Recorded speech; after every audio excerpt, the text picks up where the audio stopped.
Here we go now. Please pass the salt. Actually, those jalapeno chips. Probably have enough sodium to last for the rest of the day. Okay, I am Brad Wood. I'm part of Olathe Solutions, as Luis pronounces it. You can go check us out at the booth outside of the lead developer command box and all the other boxes that help out with the Ortis. And you can hit me up on Twitter if that makes you angry or uncomfortable or insecure feeling at BW429S. Hopefully my talk will scare you a little bit unless you're already hashing all your passwords exactly as you should, in which case you have nothing to worry about.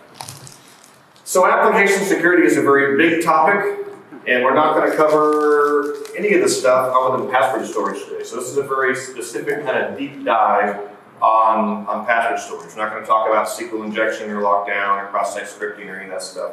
We're just going to talk about how you store your passwords. And this talk is mostly just because there's a lot of information out there and a lot of confusion about what that information means, about what you're supposed to be doing. And I kind of want to demystify a little bit of that. So that's our focus, is just on our storage of passwords. Obvious here is to get started for real.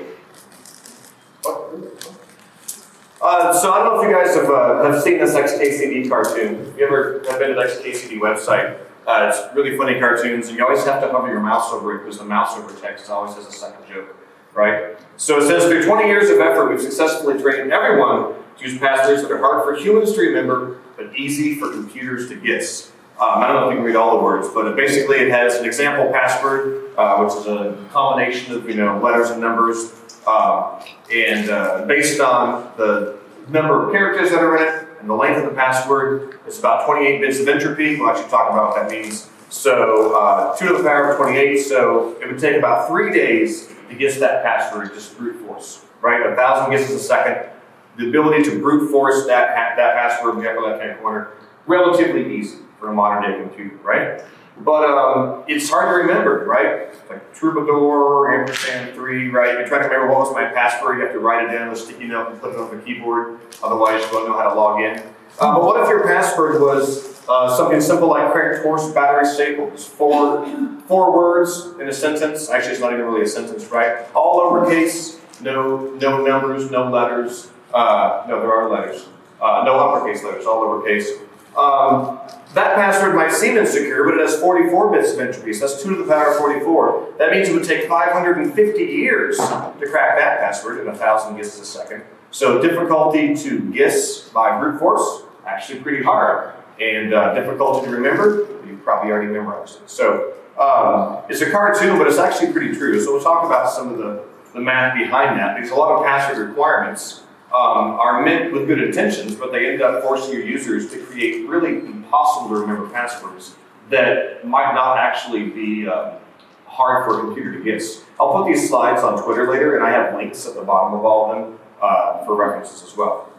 So I shouldn't have to have this slide, but sometimes people need reminding about why they have to care about this stuff, right? The internet's not a friendly place. It's not like your neighborhood. Imagine if every time you walked outside of your door, there were like thieves in the bushes, right? You'd probably double check your door and make sure you locked it a lot more. Well, that's what the internet is. Almost every site stores some kind of personal data about users, no matter how little it is. Depending on where you work, if you're in government or healthcare, you might have a lot of personal data about users. Even just an email address and a password can be a juicy target for a hacker. And I've worked for companies that said, no one's going to hack us. Why would anybody hack us? That's just silly. We don't need to worry about security. We're not a target, right? Their database had millions of unencrypted credit card records. Yeah, why would anybody want to hack them, right? I mean, people don't see themselves as the target, but in reality, you don't have to have much information about someone to be a potential target. So vulnerable sites are often found by scanners who just search through the internet. The hackers that try to hack you may not even know or care about you, but they saw that you're vulnerable to SQL injection, so they try to run a bot against your site. Doesn't mean they were out looking for you. You still have to protect against it. So you need layers of security. Securities like onions or ogres, right? You need to have layers around. What if a hacker gets access to your database? What if they get access to your source code? What if they get access to both?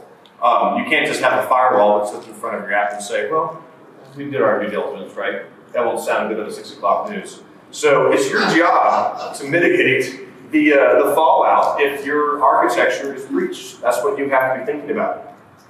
So here's a big number, 80%. 95% of statistics are made up on the spot, right? According to a survey of 1,000 respondents by Keeper Security, more than 80% of folks age 18 and up reuse the same password across multiple accounts. So you might think, so what, if somebody hacks into a user on my site, they figure out their password, our site just has nuclear logic codes, right? What's the worst thing that can happen? But the reality is, the users of your site, 80% of them statistically speaking, reuse the same password on your site for their bank site, right? Or some other high-profile site which may have a lot more personal information about them. So if a hacker can access the email address and password of the user of your site, they can take that email address and password and kind of log into other sites as well to get another attack address. So you have to keep that in mind. So a little bit of terminology. We'll cover more of this as we go. Cipher. It's not just a character in the Matrix movie. It's the output of an encryption algorithm. So you take a string and you encrypt it. The output of that is called a cipher. A digest, not the reader's kind, is the output of a hashing algorithm. So if you hash a string, the output from that is called a digest. Encryption is a reversible mechanism to secure information. Hopefully you all know that. Hash is a non-reversible mechanism where the output is determined by the input. So it's deterministic. You hash the same string, you always get the same output. If that doesn't work, we'd have problems, okay? Symmetric key encryption is when you use the same secret key to decrypt and decrypt the data. That's actually how the encrypt and decrypt functions in CFML, right? You pass in that string you want to encrypt, the algorithm you want to use, don't use CFMX compat for crying out loud, and then some sort of key. You reuse that same key at the other end when you decrypt it, right? Asymmetric key encryption, that's how SSH works in SSL. You have a public and you have a private key. So you can encrypt the data with a private key and it can be decrypted with a public key, vice versa, right? Salt, it's not just something at the table, it's extra data you add to your input to increase the randomness, and we'll talk about why that's important. Rainbow tables are a form of a lookup table used to brute force hashed passwords. So hackers put a lot of effort into figuring out your passwords. I mean, they make a living out of it, right? And rainbow tables, one of the things I'll show you that they use to be able to practice billions and billions of passwords easily. And of course, plain text is the worst way in the world to store your passwords. So, plain text bad, let's start there, right? We'll start at the bottom of the barrel and we'll work our way up. So, unfortunately, plain text is more common than you think. I've worked for places that told me it was a business requirement for me to be able to retrieve passwords in plain text. And when a customer calls customer service, how else will we give them the password over the phone if we can't get it back out of the database in plain text, right? I know, you laugh, that's not funny. You're really making hackers' lives so much easier just getting a dump of your database and it's just right there in their hands, right? So please. Just call. Yeah, I know. Yeah, my name is Bill Gates. So please don't do this, right? In reality, this applies to any sensitive information. So if you store credit card numbers, you probably shouldn't. You store social security numbers, any kind of highly sensitive information should be a candidate for some sort of encryption. So it's not, at least it's a layer of security on top of someone who's getting access to your database. And an example, in case you don't know what plain text passwords look like, that's what they look like, right? So let's talk about, because nobody does this right wrong.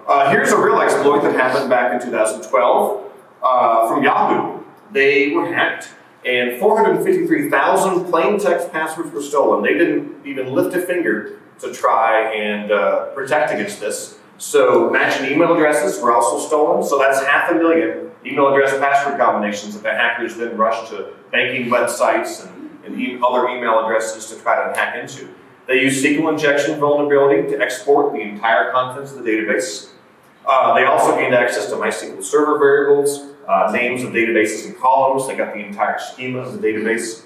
And what's really interesting is the data that comes out of these hacks, is this is a real hack. The most common password was 1234556.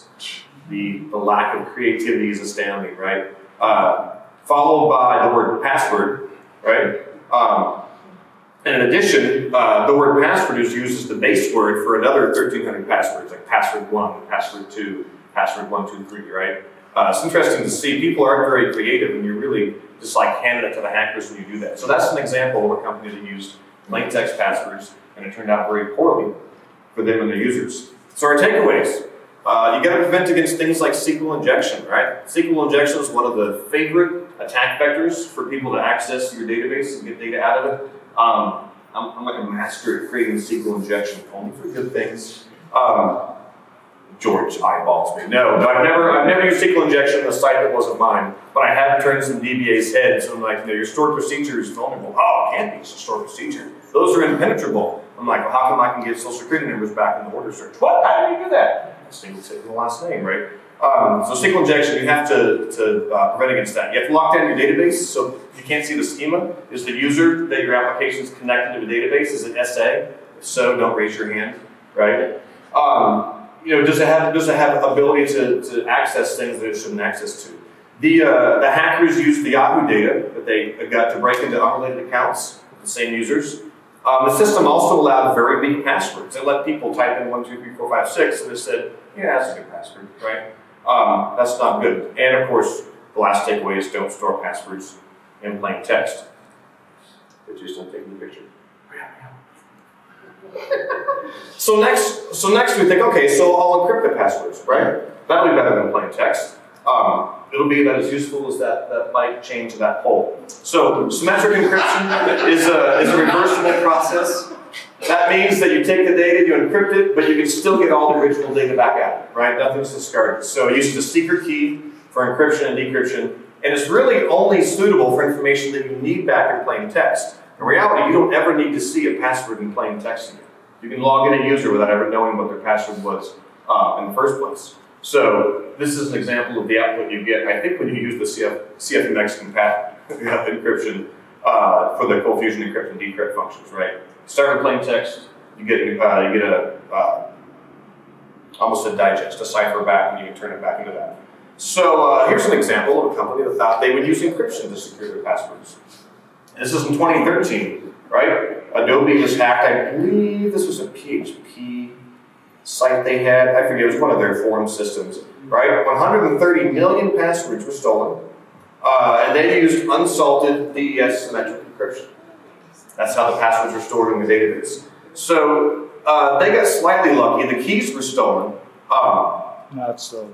Actually, they weren't that lucky. The keys were not stolen, so the encryption key that was used, but they didn't encrypt the input, so that means that all identical passwords had the same cipher. So if two users had my password 123 as their password, then the encrypted output for them in the database was the exact same string. So if you can figure out one person's password, you can find all the ciphers that have that exact same text. You know, they were all the same password because they didn't use a salt to make it random for each one, right? And so what did they have in their database? They had a password hint column that would help you remember your password. Do you want to know what most people put in the password hint column? The password. Yeah, exactly. So the hackers could just figure out from the password hints what half the passwords were, and then match those encryptions to all the other records with the same matching encryption. And so the guy who wasn't stupid enough to put his password in the password hint didn't matter because his password was the same as this other guy who did put in the password hint. So hackers were able to use the same techniques to move across the database and find matching encrypted passwords because there was no salts in use.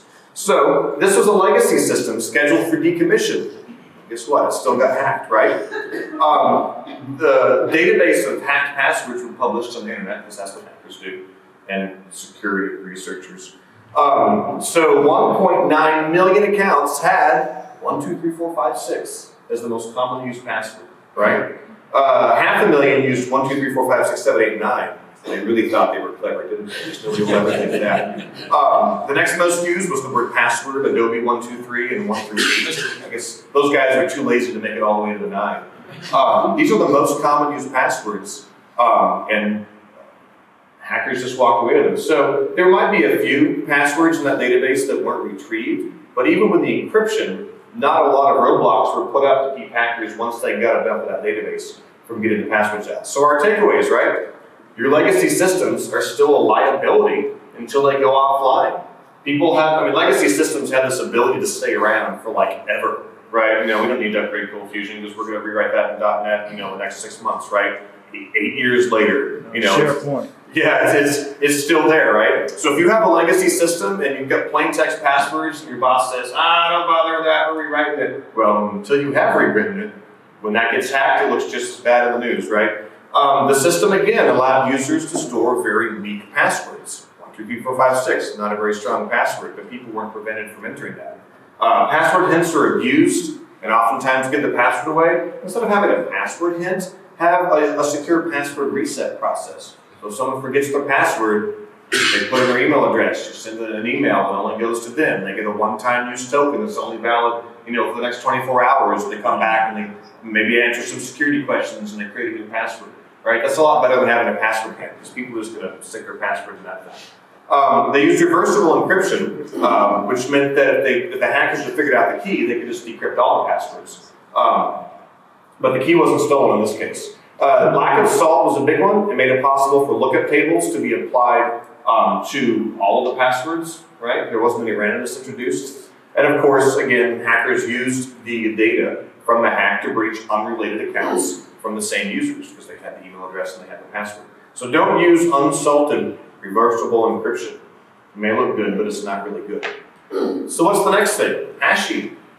We'll use hashing. This will solve all the world's problems, won't it? That's cool. Just like that gate keeps people from getting down the sidewalk. So hashing is irreversible. So the plain text can't be retrieved from the digest. Hashing, I don't want to say it throws away information, but really it does. I mean, you can hash an input of any size. You can hash the text of War and Peace, and if it's an MD5 hash, it's still going to be 35 or 40 characters output, right? You can't get the text of War and Peace back from those characters, but that same input always produces the same output. It's deterministic. Same input always gives you the same digest. So with a hashing algorithm, no two inputs can ever produce the same digest. If they do, it's bad. It's called a hash collision. And that hashing algorithm will generally be written off by the security community as being broken. You want to make sure that two inputs or passwords wouldn't result in the same hash.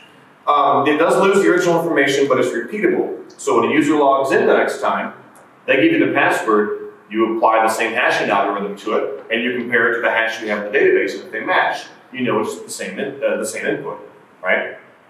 So you don't store the password, you just store the hash.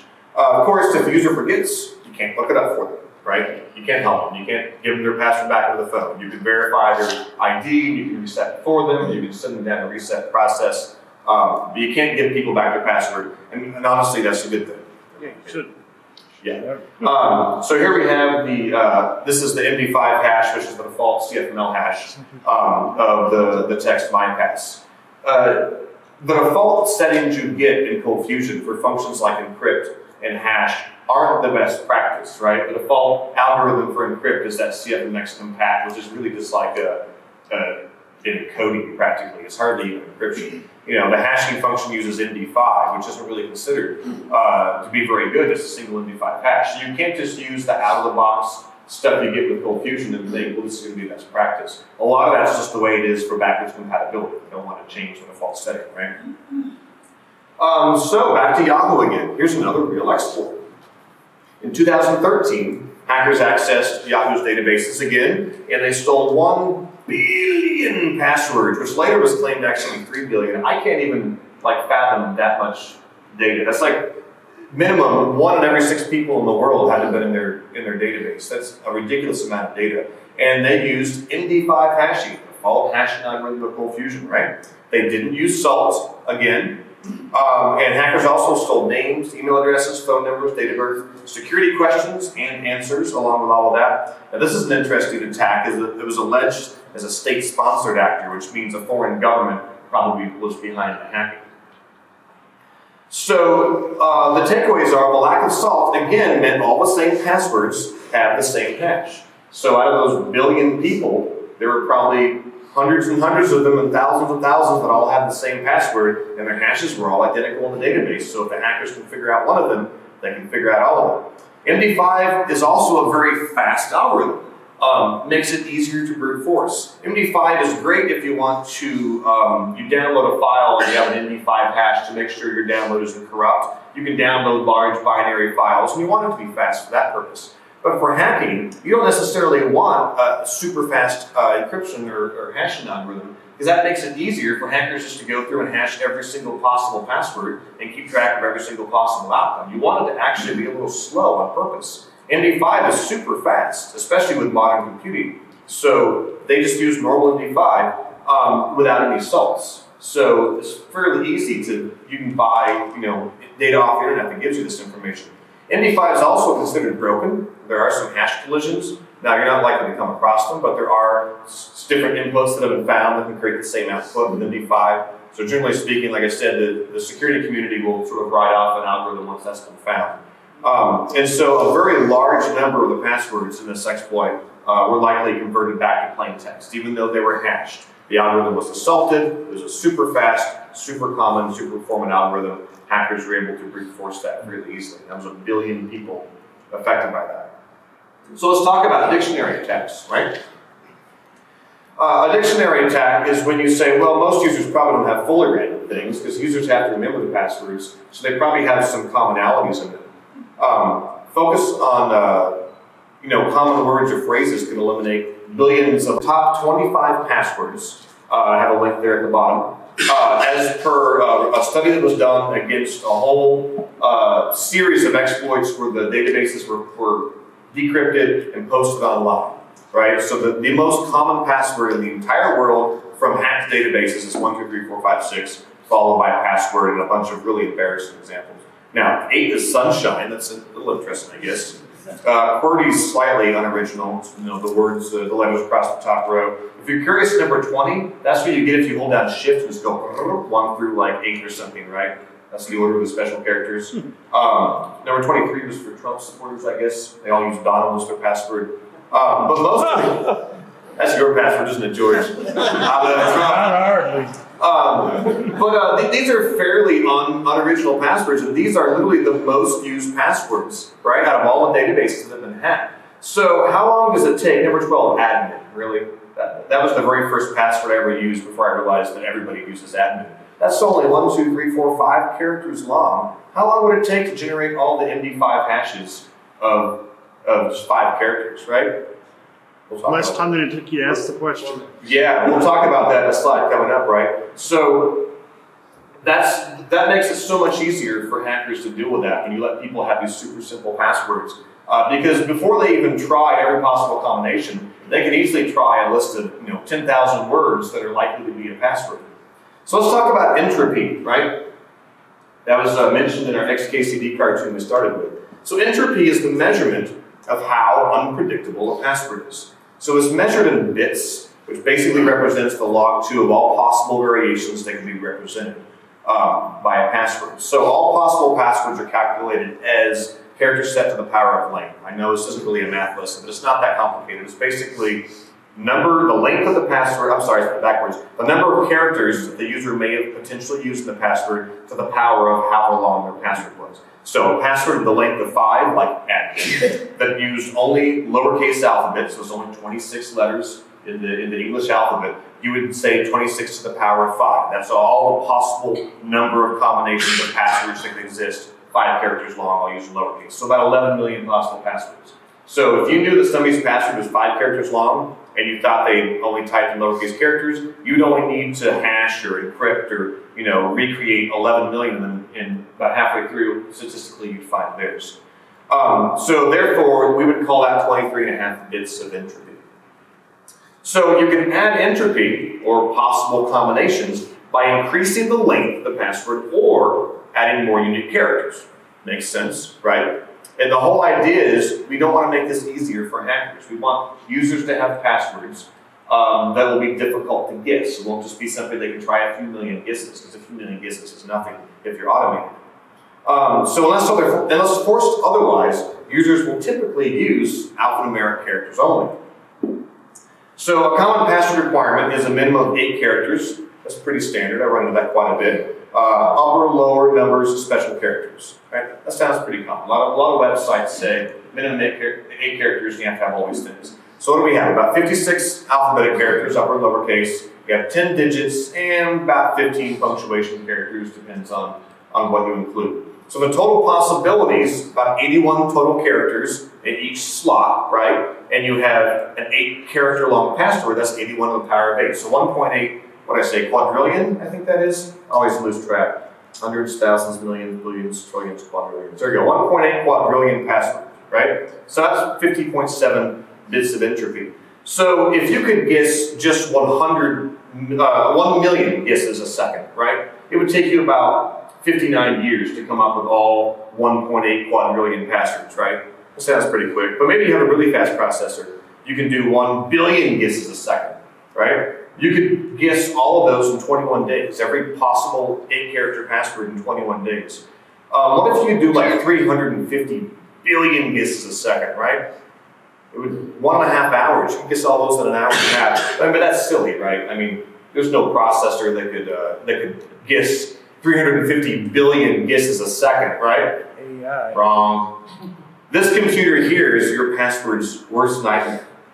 This is a 25 GPU cluster of AMD Radeon graphic cards, which are really good at floating point operations. And guess what it can do? 350 billion guesses per second. Ouch. Right? It can try 95 to the power of 8 combinations in 5.5 hours. So that's 6.6 quadrillion passwords can be guessed in less than 1 working day. This is what you're up against. The hackers are busy building this thing right now, right? While you're storing your MD5 unsalted hashes. So every possible 8-character password of upper lowercase digits, letters, symbols. This computer cracked every standard Windows password in under 6 hours. And this is from 2012. Processes are even faster from there, right? You have to figure out how to push the amount of entropy in your user's passwords so far past the point of what can be guessed in just a few hours. So let's talk about entropy, right? It grows exponentially. It's an exponent. So here's a question for the audience.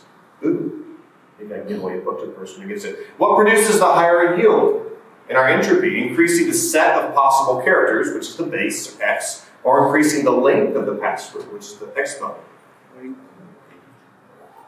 I heard some murmuring. Exponent, right?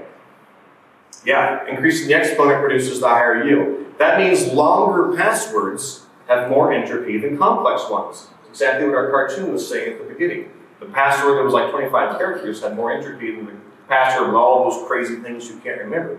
Let's just try it out, right? 5 to the power of 5 is 3,000. So if we increase the base, 6 to the power of 5, a little over twice as much, 7,000. If we increase the exponent, 5 to the power of 6, you get 15,000, right? So it's 5 times as many. So the longer the password, the faster the entropy grows. This is a super interesting chart and a super interesting meme.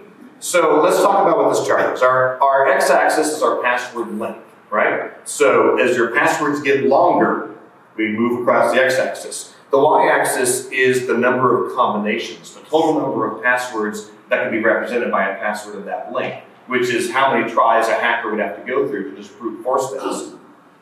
So there's several different lines here. The blue line is passwords with just lowercase a through z only, right? The red line is lower and uppercase, the yellow line is lower uppercase and numbers, and the purple line is lowercase uppercase numbers and all those special characters. And you can see the difference, relatively speaking, is almost negligible between the different graphs. That means a password using only lowercase characters is only slightly less secure than a password using all those crazy characters if it's the same length, right? So if we look at the those horizontal lines on there, if you have a 10-character password, all those combinations can be guessed for a regular MD5 hash in about as much time as it takes you to blink, right? If you have a password of, let's see what that's about, 15 characters, that would take 400 years to go through all those combinations with current computing power. And a password of about 25 characters would take until about the sun dies, right? And I've seen several Doctor Who episodes where the sun finally dies, so I know it's going to happen eventually, right? But the length of the password makes so much more of a difference in the number of characters. So we forced users to use all these crazy characters they can't remember, but if their passwords were just twice as long, they'd be exponentially more secure just based on how entropy works. But most teams of people that come up with password requirements, I don't think I've ever seen this graph. I was surprised about how little difference there was between all the different amounts of those. And just for what it's worth, this graph assumes 93 trillion tries per second. So it's very optimistically, guessing how many tries you might have. But I mean, in the next 10 to 20 years of CPU advances, that might be very possible. So let's talk. To set the minimum to 25. 100 characters. Maybe. 1,000. But you Today. today, right? But yeah, longer is usually better. But people always, they never make it past about 8, but they say use all these characters, and it's like, well, if you're going to brute force it, you really haven't made it that much harder, right? So rainbow tables. There's a pot of gold at the end of these. This is a tool that hackers use to figure out all your passwords and to get access to your database. These are readily available on the internet. Some of them might take a few months to build, depending on which ones they are. But you can just purchase them or just download them. It's basically a form of a lookup table. And I won't really go into exactly how rainbow tables work because it's complicated and there's YouTube videos if you care. But a lookup table is basically a table that has, plain text, hash. And you'd create it for a particular algorithm, and you would go through and be like, A, B, A, B, C, A, B, C, D, right? There's every single possible combination, and you would hash all of them. That's basically a lookup table. Now, there's not databases that are hard drives are generally large enough to, contain a quadrillion passwords. So lookup tables or rainbow tables are a sort of special type of rainbow table that optimizes that. Like I said, you can watch the YouTube videos if you really care how it works. But they're pre-generated ahead of time. So if I know that your website uses an MD5 hash, and maybe I use a salt, it's the same salt, and I know what it is, I can go and I can create a rainbow table and let it crank for a month and come up with all the possible combinations, and I can take your hash and I can brute force it back, right? So they're optimized to brute force billions and billions of hashes of plain text. They're pre-computed, current hardware limitations on the number of combinations. So basically, as hardware improves, people will be able to build bigger rainbow tables.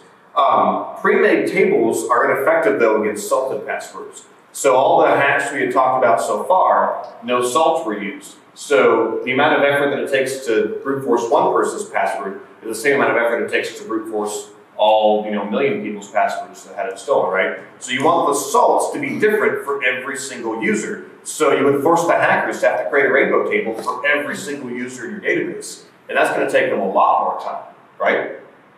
So if all your passwords use the same salt, a rainbow table can be generated custom for your entire database if you don't use different salts. So this is a screenshot from a website called projectrainbowcrack.com. If you go there, you can see this. And they have for download right now rainbow tables with billions and billions of passwords pre-hashed. And this is one for MD5. They have ones for SHA-1, SHA-256, all the major, encryption and hashing algorithms. People go through and they create these tables, they pre-compute them by the billions, so if they can get a hold of your database, they can try to reverse engineer as many as possible. And so when you download them, you can see it shows what characters, so like all the ASCII characters, 32 through 95, or lower alphanumeric. So like lower alphanumeric, plain text, passwords, every single possible password from 1 to 10 digits, 316 gigs, it's not too bad, you can download that in a few hours, right? 96.8% match. Super interesting stuff. Like I said, hackers spend a lot of time figuring out how to reverse engineer your passwords. So, the man in the gray sweatshirt. Yeah, that's okay. Back 2 slides when you had the graph, did you have? That was 3 slides. Oh, the bottom, is that the reddit.com, is that the link to where? Yep, it is. Awesome. Hopefully it's not broken. I'll tweet it out when I'm done. Okay. Okay, so just know that these are out there, and this is what the baddies use. So this is where salting comes into play, especially to help prevent against that. So salt, additional data, you add the original text to increase the entropy of the randomness artificially. So maybe the user's password isn't 100 characters, it may be 10 characters, but you can artificially increase the length of that, such that any generically built rainbow table wouldn't be usable against it. So the salt pushes the length of the hashed string, the plain text input, well past a threshold of a number of characters that are pre-computed in rainbow tables. So these rainbow tables, the largest these go up to is 10 characters. And the problem is once you get past 10 characters, the number of possible combinations exponentially start to get like crazy town, right? So if you can push, even a password to 20 or 30 characters, by password I mean the plain text string being hashed, you can get it well far out past where hackers are right now comfortably able to generate rainbow tables against. So you want the salt, of course, to be different for every user. Because if the salt's the same for every user in your database, the same rainbow table can be used to hack them all simultaneously. You don't want to make it that easy for them. So salts are generally stored alongside the digest. In fact, most people don't even try to necessarily hide the salt in their database. So that would just be another column, in the database table potentially where you have the hash, and this is the salt we use. It'll be different for every single user, right? And you can even change it every time the user changed their password. You could update it to use a different salt. Just so if someone was creating a rainbow table, it might take them months to create it, and it would change on a regular basis. That's basically called rotated salt when you do that. So the salt is recommended to be at least the length of the digest. So the digest is the output of a hashing algorithm. So I think like the SHA hashes will give you like 40 characters. So it's recommended that you salt it with at least a 40 character salt. And it's a complicated explanation as to why, but it has to do with padding internally when those are created. So you want to make sure that you push the plain text out past the length of the cipher. Because if you hash a single character, the algorithm has to pad it with extra data, and so you want to make sure that input is at least as long as the digest. So that way, a 30-character salt turns an 8-character password into a 38-character plain text string that then gets salted. So the rainbow tables would have to brute force would have to do every possible 38-character long, right? Especially if they don't know the salt. So from a brute force perspective, your salts are basically pushing the length of the password way out. So work factor is another thing. I talked about MD5 is super fast. Yeah. So now we have what's called key stretching, right? Key stretching, like our Stretch Armstrong guy here, it slows down how many hashes can be performed every second. MD5 is super fast of a hashing algorithm, and that's great if you're just verifying that the file you downloaded wasn't, corrupted on its way across the interwebs. But you don't want people to be able to do 350 billion MD5 hashes a second, because that means they can create those tables much faster, right? So we do key stretching. So it makes brute forcing slow, so slow that it's not feasible. So we purposefully choose hashing algorithms that are slow. Not too slow, but slow enough that you can't do 350 billion of them a second, right? So algorithms like bcrypt let you dial in a custom work factor. And bcrypt is written with kind of future-proof in mind, knowing that in the future, processors would be faster, and so people could increase the work factor to make sure that it did more work to hash it, and it would stay slightly slow. So it's recommended to take at least half a second to create a single hash. So it's just fast enough a user might not notice it. When they click login, it's kind of at least a half second before they get logged in. But in half a second, imagine how long it would take to create a quadrillion password, attempts if it takes half a second apiece, right? That's a far cry from 350 billion. So your goal is to make it inconceivable, to make it not feasible for hackers to be able to create these rainbow tables quickly and easily.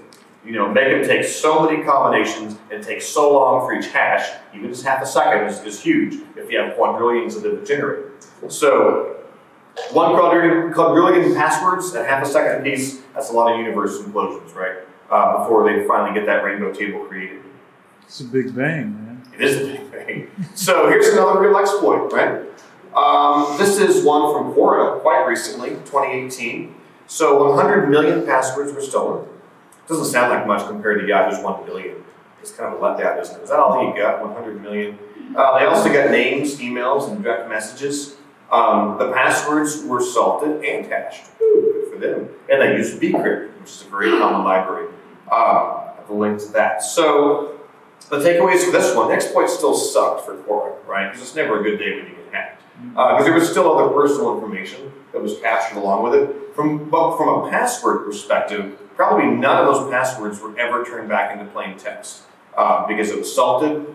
The bcrypt algorithm inherently does salting for you. It had a high work factor. It would have been nearly impossible for them to brute force those. And so the passwords were essentially, even though the hashes were accessed by the hackers, they weren't able to do anything with it. There was no easy route to convert those back into plain text. They would have had to brute force each user's password individually because of the salting, so they couldn't just brute force the entire database all at once. And it would have taken forever for them to go through and brute force those with bcrypt. It would have been not feasible for them to use that. So this is a best case scenario. Not that getting hacked is a good scenario, but this is the best case scenario. They use bcrypt. So if you're using bcrypt, probably doing it pretty good. But just make sure you adjust your work factor. So there's some best practices I want to cover as well. If you store your passwords in plain text, that will come off your fingers. Also, hash, don't encrypt, right? We don't want it to be reversible. I don't care what your business says. There's a few hills worth dying on And this is sort of one of them. I've worked on web teams where we had to decide, is it worth standing up against the CEO of our company and saying, no, we will not do this. We're not going to store your passwords in plain text. I don't care if you think it's a requirement. We cannot sleep at night, if there's a chance this will come back on us, right? You don't want to have a way to easily turn those passwords back into plain text. Always use a salt. Make sure it's different for every user. The length at least as large as the digest, right? The output of a hashing function. Using a library like bcrypt makes this way easier because they already do a bunch of this for you, right? You can manually kind of create your own work factor, and you can do hashes in a loop where you hash the output, right? You're really doing a lot of extra work that isn't necessary. A library like bcrypt takes care of that for you. Basically what you can do is you can play around based on the CPU power you have on your machines. You can test some different work factors. So the bcrypt work factor is exponential, so you give it a number, 10, and it does some number of thousands of iterations internally. And you kind of find a number that's high enough that it takes half a second to generate, but not taking 30 seconds to generate, because that would be way too slow one. So you can kind of tune it. And if later on down the road you upgrade your servers and they have twice the processing power, you can adjust your bcrypt work factor to make sure your passwords are still not super fast to reverse engineer. Of course, if you do use any symmetric key encryption, and this is for just storing credit cards or social security numbers, make sure you store the key outside of the code base, right? A lot of times when a server is hacked into, they'll get access to your Cold Fusion code, and if the key is just right there in the Cold Fusion code, the encryption key being passed in, you might as well have not had one. So externalize that key so it's maybe an environment variable, maybe read from some external database and cached in memory. There's always ways people can get to it, but don't just hand it to them, right? Make sure the keys have some separation for where they're stored and how they get pulled in. Run your database user, very limited number of things that they can access with it. They shouldn't be able to see the schema of your database, see all your columns and tables. It's like giving them the map to your safe, right? The Ocean's 11 again. SQL injection is still probably one of the primary ways that people get a hold of databases, is from SQL injection. And of course, retrofit your legacy systems because they're part of your attack surface area. As long as they're online and people can hit them, those are a liability to your company. So those are our best practices. This is a cool quote from a guy named Gustav Kirchhoff. I don't know how you really pronounce that. Kirchhoffs. He was pre-computers, and he worked on these physical encryption machines, like you see in the picture, that the military would use to send encrypted messages. Which is interesting because his quote here is very applicable to computer-based encryption and cryptography, even though he never even worked with computers. He said a crypto system should be secure, even if everything about the system except the key is public knowledge. So what that means to you is security through obscurity is not really security at all, right? Don't think just because we've hidden away the details in our closed source software and nobody really knows how it works, that'll make us more secure. Even if you advertise to the world, this is what we do, as long as your keys and things were being kept secure, people knowing how you encrypt the password should make it so they can more easily hack you. So I've worked a lot of places where we thought just hiding something made it secure, but it doesn't actually make it more secure. Here's some extra tools. When it comes to login, we didn't really discuss it, but consider using stuff like two-factor authentication. Two-factor auth is when you log in with a username and password, and then you have to get a code via email, or a code via text message, or a code on Google Authenticator that changes every 60 seconds. Depending on your system and how high value of the system it is, it's government or healthcare, that can be worth it. It's harder, it's not harder. It's more work for someone trying to log in, but I always say that security and convenience are on the spectrum, right? And the most secure system is one of the most inconvenient systems, but the most convenient system is probably one of the least secure systems. So you have to decide where in the middle you want to fall. How many hoops do you make your user jump through to authenticate, but still making sure that it's good and secure in the process. There's an interesting module called dumb password that's on ForgeBox. Luis wrote this one. And you can pass a password into it, and it'll tell you if it's one of the most 10,000 worst passwords. So this module just has a giant list of some of the most common passwords, like 1, 2, 3, 4, 5, 6, and password and admin. And you can use that to validate passwords, type in and say, this password's too easy to guess. There's some other lookups as well, and you'll see if passwords have been hacked before. This is a super creepy site. if you want to freak yourself out. Yes. HaveIBeenPwned.com. You come to this website here, right? Wait, it's 8.5.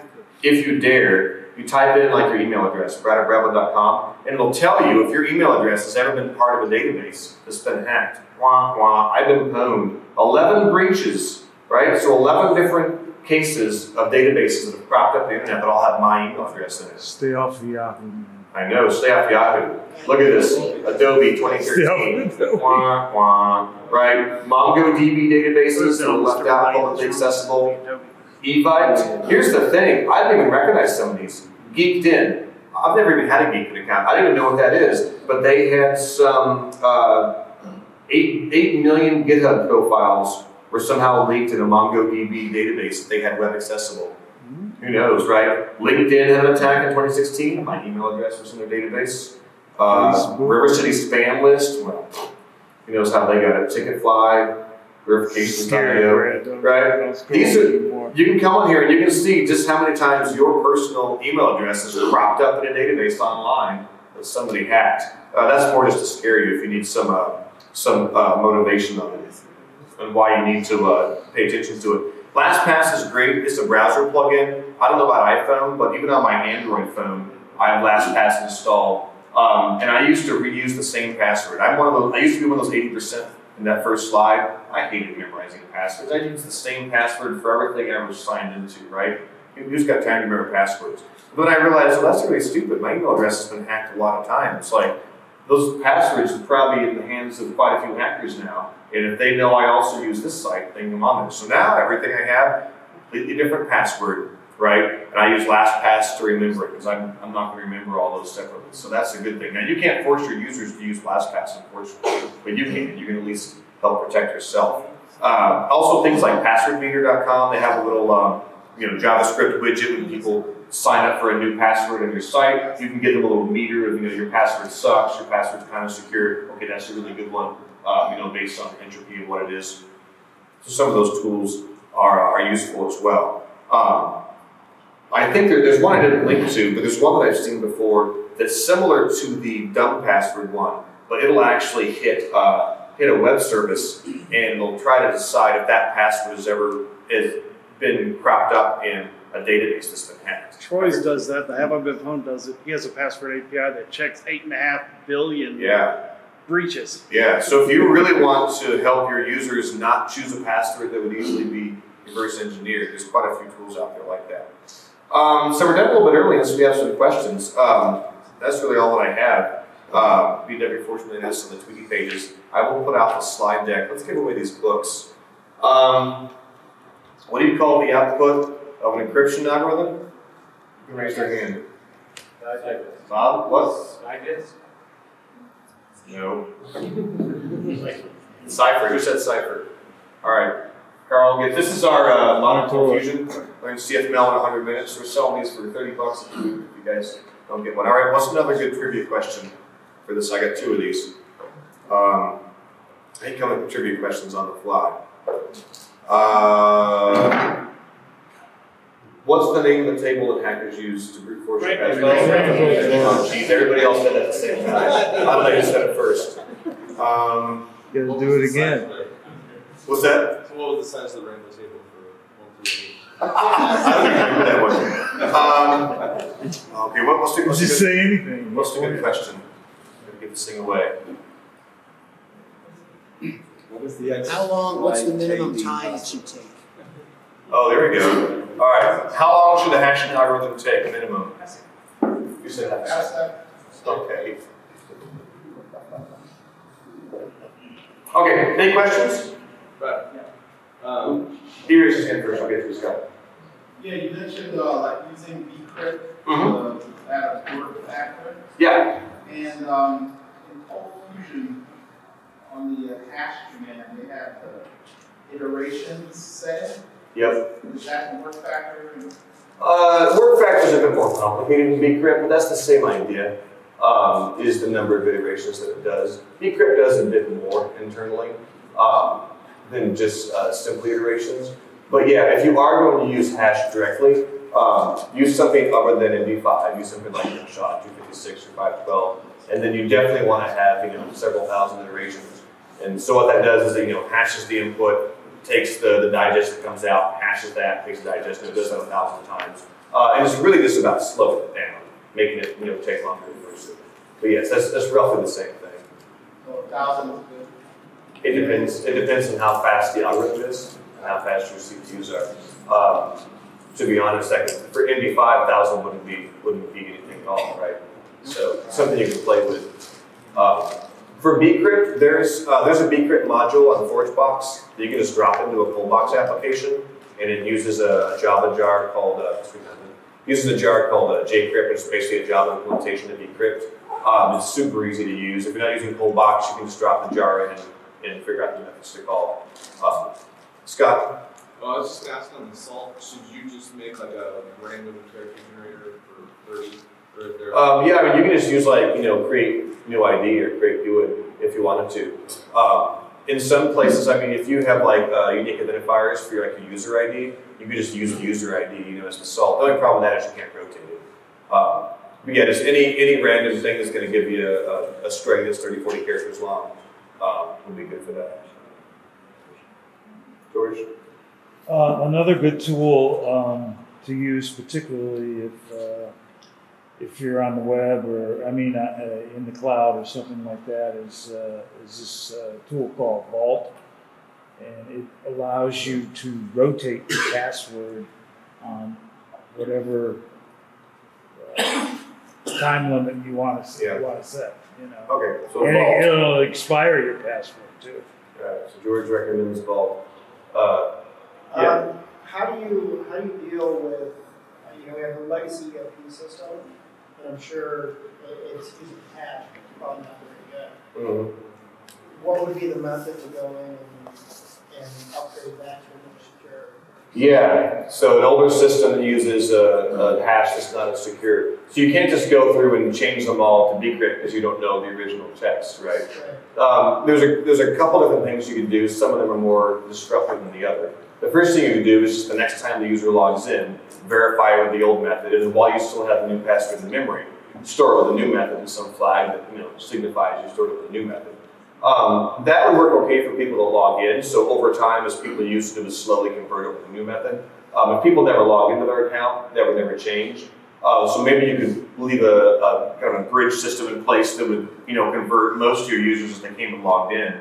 And then what I've seen people do is just force them to reset it the next time they log in. Would be the only other way you can really force that. Unless you can get them to come log in and give you the plain text password, you would have to just mark the account, delete it, and say the next time they pass in they have to verify their identity, which isn't very convenient for users. Why do I have to do that? Depending on just how bad the previous passwords are stored, you might have to decide how important it is. You get everybody converted over. But it's the least intrusive way is to wait until they log in the next time and then restore it using the new mechanism. So you couldn't just, for example, take the hash and hash it, salt it, and hash it. You might be able As to. you're storing the password in plain text, you could. Are you saying just? I think I see what you're saying. Yeah, decrypt the hash. Yeah, so if you made the new system be whatever it was you used to do, and then hashed it again with something like decrypt, that might work. You just need to flag so you knew what records had only had the old hash applied and which records had both applied to it, as long as you had a flag in the database. That's a good question. Yes?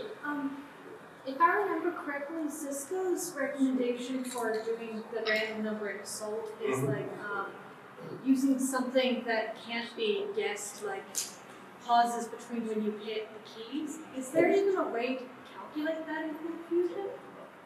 I'm not entirely sure what that means.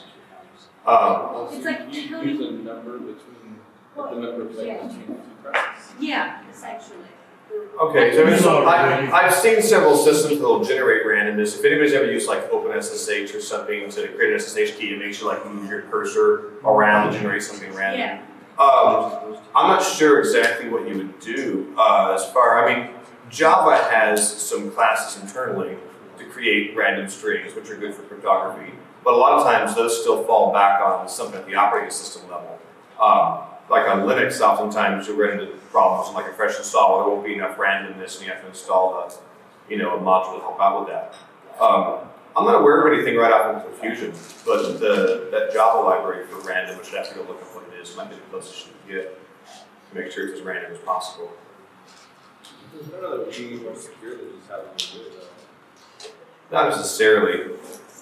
I mean, the main purpose of the salt is really just to increase the length and to be different for users. So, even if the salt was guessable, Well, if it's stored in the database right next to the password or the hash, anyway, it doesn't really matter. Yeah, as long as it's decently random. It just keeps somebody with a 60 gigabyte list of passwords from breaking more than one person. All right, a couple more questions. Go ahead. So when we loop over it a few thousands of times to create this hash, we add the salt in. I do it every time. Should you do it every time, every other time? Does it matter to add the salt in when you rehash it and you loop and loop and loop? You would always add the salt in, and you would always iterate the same number of times. Otherwise, you wouldn't get the right result. I'm just saying when you create, should we be when we create the hash to begin with? Yeah. But add the salt every time you hash. Yeah, you would always add the salt to the input string, and you would iterate the same all number of times. 10,000 times. And if you use a library like bcrypt, it just does that all for you out of the box, so it takes all the guesswork out. Okay, Nolan, last question. If you guys have more questions, you can come to Just to add on to what Sean said about, yes, the salt is stored next to the password in the database sometimes. What I've seen other people do is, instead of just storing a column called salt, they'll have salt 1, 2, 3, and 4, and one of those is the right salt and 3 are fake. And then you store a key somewhere else that tells which of the 4 is actually the correct salt. So if the hacker got that, the salt and the thing, they'd have 3. We've used in the past, we've used like the last one. Okay, I'm gonna go. If you guys have more questions, you can come by the Lourdes booth. We have to talk to you. Thank you very much.